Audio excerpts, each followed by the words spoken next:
그런데 이미 이재명 대표는 재판을 받고 있는 게 있습니다. 김문기 전 처장을 아냐 모르냐 이것 관련해서 오늘 일부 보도에 따르면 유동규 전 본부장에 이어서 이번엔 고 김문기 전 처장에게도 이른바 감시용 변호사를 붙였다. 이런 의혹 보도가 하나 나왔습니다.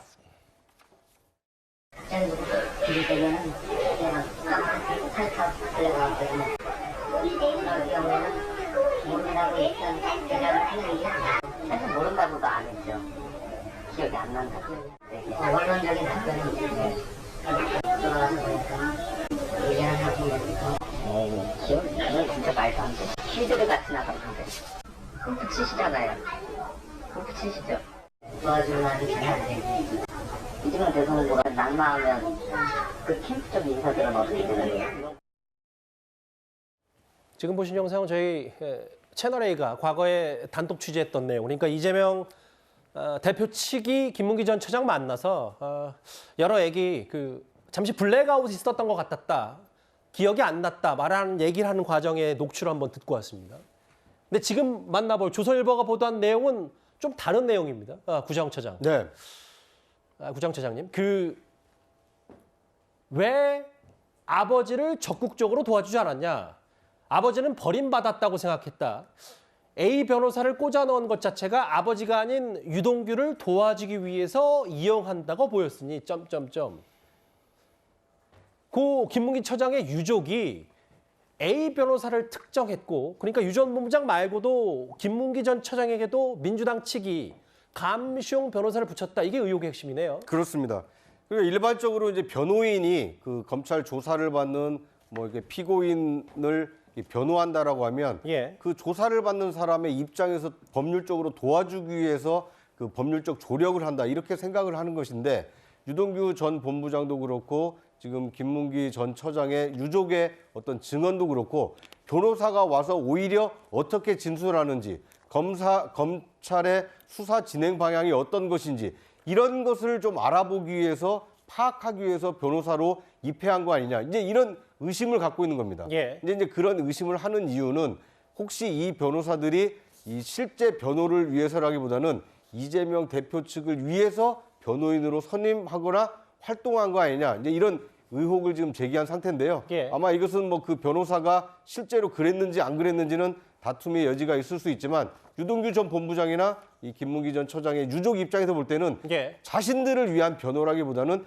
다른 사람을 위한 이 변호를 한 거 아니냐 이런 새로운 의혹을 제기한 것이다 이렇게 볼 수 있을 것 같습니다. 보도를 인용할 수밖에 없습니다만 근데 검찰 출신이기도 하고 수사 초기에 김문기 전 처장이 직접 접촉을 했다. 뭔가 이 대표 관련 사건을 좀 무마하고 축소하기 위해서 연결해준 변호사라고 아니냐. 유족 측은 그래서 A 변호사를 충분히 의심하고 있다. 이거에 대해서 민주당은 어떤 입장을 좀 갖고 있습니까? 글쎄요, 이제 저도 그 변호사님 이력을 한번 이렇게 확인을 해보니까 검찰 출신 맞고요. 주로 성남지청이라든지 수원지검에서 근무를 많이 하셨더라고요. 그러니까 저는 아마 그때 당시에 김문기 씨가 직접 접촉한 이유도 어찌 보면 검찰 정관 변호사를 찾기 위해서 저는 찾았다고 보고요. 저는 이분이 그 전이나 아니면 저 이후로 무슨 정치권에 어떤 이렇게 몸을 담으신 적이 있나 봤더니 그런 사실은 전혀 없더라고요. 그렇기 때문에 그냥 그 검찰 수사를 앞두고 아니면 검찰 수사에 대비해서 아마 이 부분 검찰 정관 출신을 저는 선택했다라고 보고요.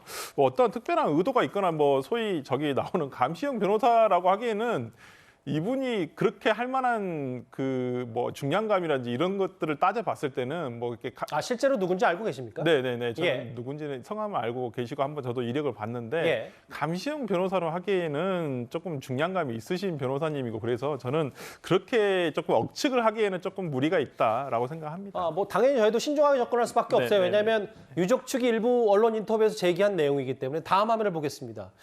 근데 이게 감시용 변호사 아니냐. 물론 유 전 본부장 이걸 가짜 변호사라고도 명명하긴 했습니다만 검찰이 작년 10월에 당신이 A 변호사를 소개해 준 거 아니냐.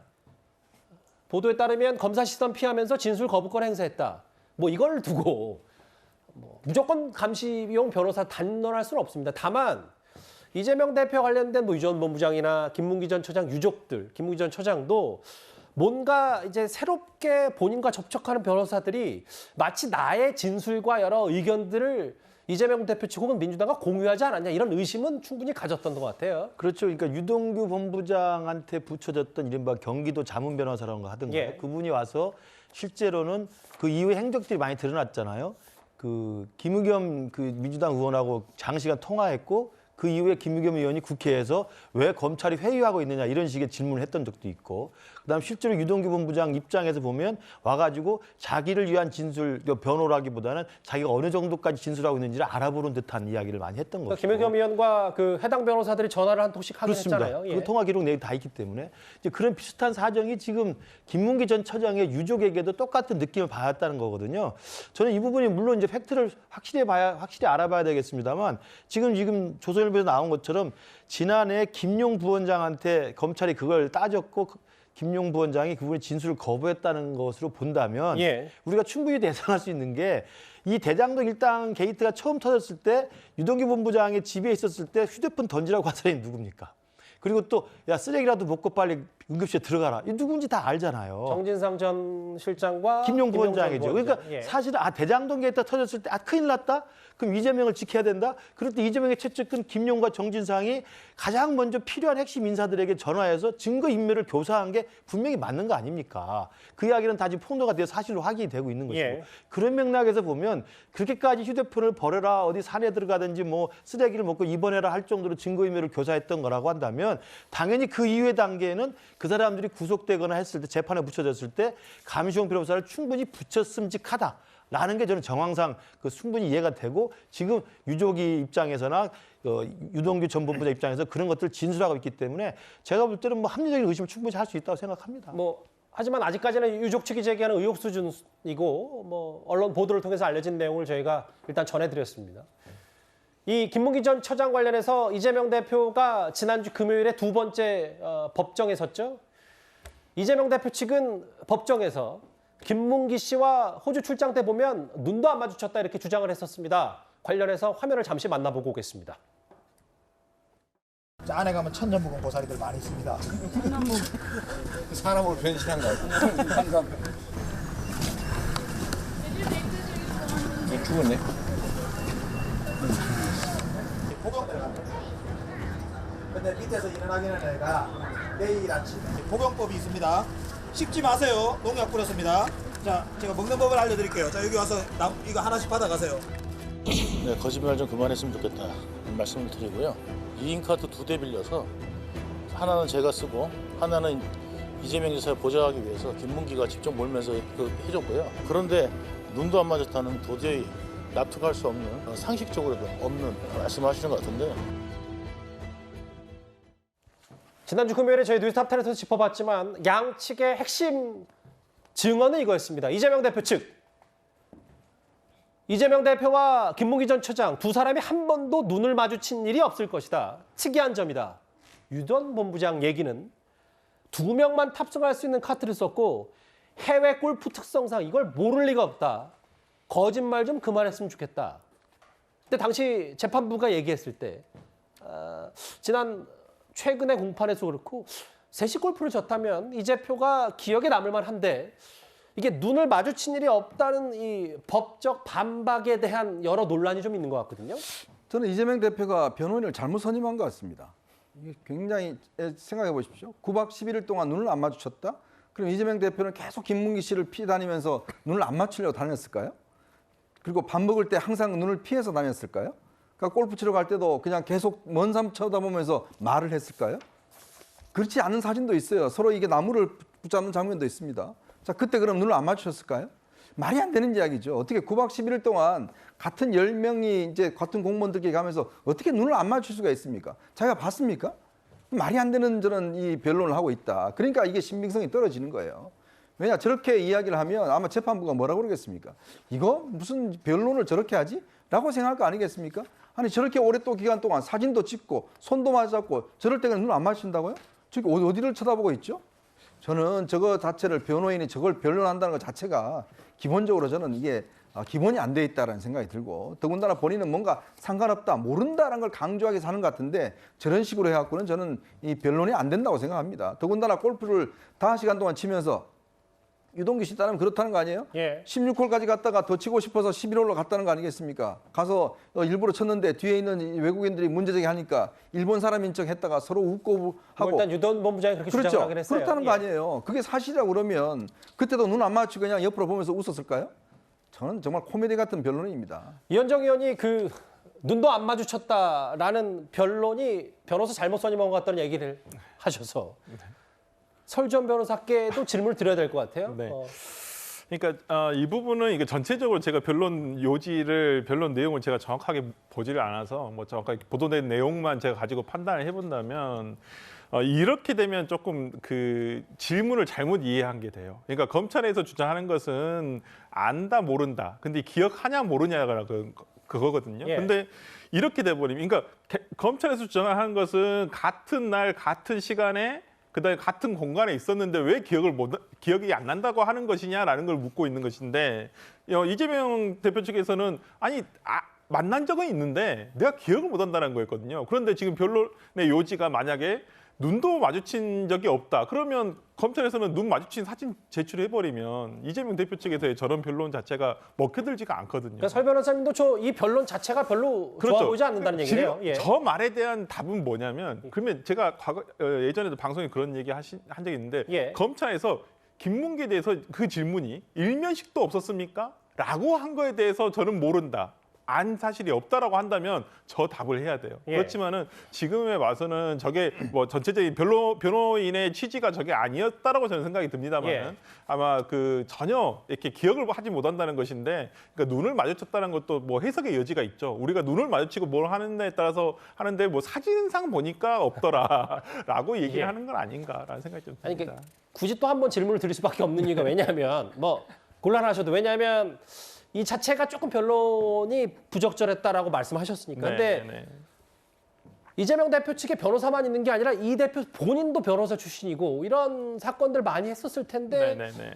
이것도 다 그 본인과 관련해서 다 소통하고 이렇게 변론하는 건 아닌가요? 그러니까 그 제가 방금 말씀드렸듯이 눈을 마주친 일이 없다. 그러니까 사진상에 보면 예. 사진상에 눈을 마주친 사실이 없지 않느냐라는 거와 같이 내가 그 사람을 기억할 정도의 친밀감을 느끼지 못했다라는 저는 표현이라고 저는 보여요. 예, 개인적으로. 애들러서 그런 취지다. 네, 예. 그런 취지로 얘기하는 건 아닌가라는 생각이 들어서 어쨌든 이건 주관적인 영역의 문제라서 저는 일단은 그런 변호인의 취지가 그런 거 아닌가 생각됩니다. 알겠습니다. 뭐 감시영 변호사 얘기하면서 김문기 전 처장 얘기가 계속 불거질 수밖에 없고 사실 당초 이재명 대표는 골프를 친 사진이 조작됐을 가능성을 과거에 주장한 바 있습니다. 그 목소리도 한번 듣고 오겠습니다. 근데 시장할 때는 이 사람의 존재를 몰랐다. 하위직 실무자인데 같이 갔으면 그 사람이 얼굴이야 제가 봤겠지만 그 사람이 이 사람인지를 여러분은 어떻게 압니까? 국민의힘에서 4명 사진을 찍어가지고 마치 제가 골프를 친 것처럼 사진을 공개했던데 제가 확인을 해보니까 우리 일행 단체 사진 중에 일부를 떼내가지고 이렇게 보여줬더군요. 조작한 거죠. 호주 출장의 골프 얘기는 계속 얘기가 나오고 있고 이재명 대표 측은 골프를 친 적이 없다고 말한 적은 없다. 골프를 함께 친 사람이 김문기 전 처장이었는지 정확히 기억하지 못하는 것 같다. 과거에는 이 사진 조작 가능성까지 제기했던 이 대표인데 근데 계속 재판이 2주에 한 번씩 진행될수록 여러 정황 증거들을 검찰과 하고 김문기 전 처장 측을 해서 내놓고 있고요. 마지막 화면을 좀 보겠습니다. 구자영 처장님. 네. 핸드폰이요, 휴대전화에 연락처 이재명 혹은 이재명 대표가 포함된 단체 대화방도 있었고 생일도 기록돼 있다. 뭐 검찰이 이게 완전 한 방이다라고 할 수는 없어도 이 대표와 김문기 처장의 연결고리를 계속해서 조금 더 뒤늦게 새롭게는 공개를 좀 하고 있는 모양이죠. 그렇습니다. 물론 이제 이건 이재명 대표 휴대전화는 아니고요. 이렇게 그 고인이 된 이제 김문기 전 차장이 사용했던 휴대전화에 있던 이제 몇 가지 통화 기록, 이런 이제 단체 카톡 대화방 이런 것들을 정황 증거로 내세운 건데, 근데 특히 특이한 것은 이재명 그 대표의 생일을 기록해놨다는 겁니다. 그러니까 일반적으로 휴대전화의 어떤 그 칼렌더에 이 특정인의 생일을 기록했다는 것은 예. 굉장히 가까운 사이가 아니면 잘 모르는 사람 생일을 기록할 일은 없는 거 아닙니까? 그만큼 김문기 전 처장 입장에서 볼 때는 이재명 대표와 상당히 친밀한 관계였다라는 것을 보여주는 이제 정황 증거가 될 수 있을 것 같고요. 더더군다나 이재명 대표가 포함된 단체 대화방에 김문기 전 처장과 이재명 대표가 함께 있었다는 것은 그 이전부터 충분히 의사소통을 해왔던 가까운 관계였을 수 있다. 이런 정황 증거로 아마 검찰 측이 제시한 것으로 보입니다. 물론 구정처장이 말씀하셨던 전제를 이미 달리긴 했어요. 저건 김문기 전 처장 휴대전화. 예. 재판이 계속 진행되면 될수록 여러 가지 각 입장들이 나오고 있는데 저희가 오늘 있었던 검찰이 이제 이재명 대표를 이번 주 안에 기소할 방침이라는 얘기로 첫 번째 뉴스탑10 문을 열었습니다. 다음 주제 이렇게 쭉 보신 것처럼 이재명 대표가 기소 그리고 이게 현실로 다가온다면 이 인물이 어느 쪽 손을 들어주냐도 꽤 민감하게 다가올 겁니다. 다음 주제 바로 가보겠습니다.